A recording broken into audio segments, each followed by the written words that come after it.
This is Gospel Music Today. We are at the National Quartet Convention, and sitting next to me is the new lead singer for the Inspirations Quartet from Bryson City, North Carolina.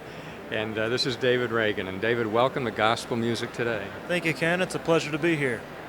Now, I know there's a story behind this. How did you get connected with the Inspirations Quartet? I was raised in Michigan, northern Michigan, and I have three younger brothers.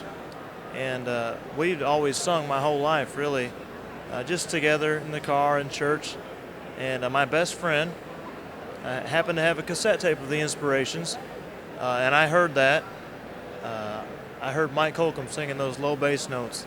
Matter of fact, it was the song "Hide Me Rock of Ages," where he hits that double low C, and I just fell in love with it, everything about it. And so I took that, and we listened to it all the time, and we learned harmony that way, and we started to sing. Eventually got to finally see the Inspirations in person, and one thing led to another. They heard us sing, and they liked it because we were young kids, you know, and there weren't many younger people at the concerts, and so they really liked us. And you know, I stayed in touch with them all through high school. We went to see them every time they came to Michigan. I ended up going to school down in Pensacola, Florida, to Pensacola Christian College, and they would come to Pensacola once a year. And the first year they came, Martin saw me there, and he remembered me from Michigan. And he told me, hey, give me your phone number, and I'll give you mine. Give me a call about once a month. Just let me know where you're going, or where you're at in life, what you're doing. And I'm always looking for somebody who's able to fill in if needed, you know. And I said, oh, I thought that was neat. So I said, yeah. So I did. I called him every month, sometimes more than once a month, just because I thought that was pretty exciting. And it was the next year that I got to fill in for him. Matt Deibler called me, and he said, I'm gonna need to have the weekend off. My daughter's graduated from high school, and I know you know the songs, so I need you to sing lead for me. And so I said, oh, I said, that'd be great. You know, they flew me down and picked me up, and I got to sing 3 days that weekend.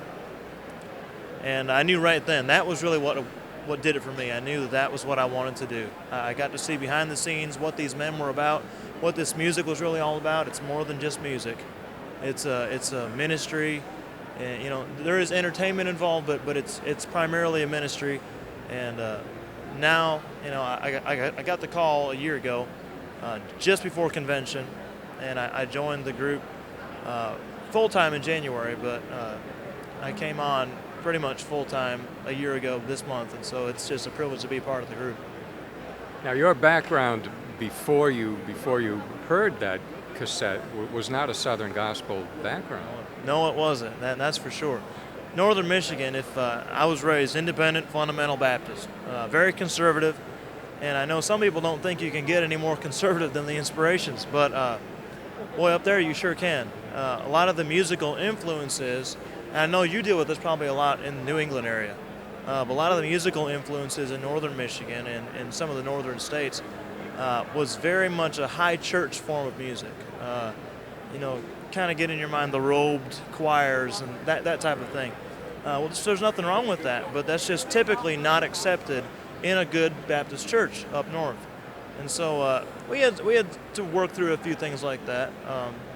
But I knew right from the start that this was a good form of music. I believe that God is a part of it, always has been. And if I did not believe that, I wouldn't be here today. But now, what's going on new with the Inspirations Quartet? You guys been recording?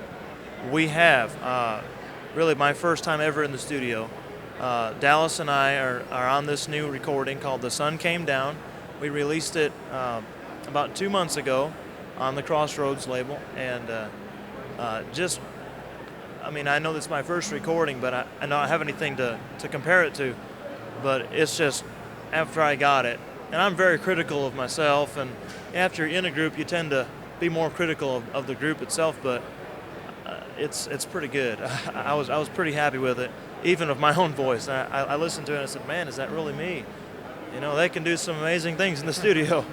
But that's the newest thing we have going for us, and we're looking to maybe do a new DVD and maybe a couple more recordings in the next few months, and things are just looking up, and we have just kind of a new energy on stage and a new renewed purpose, really, and that's the way we like to look at it.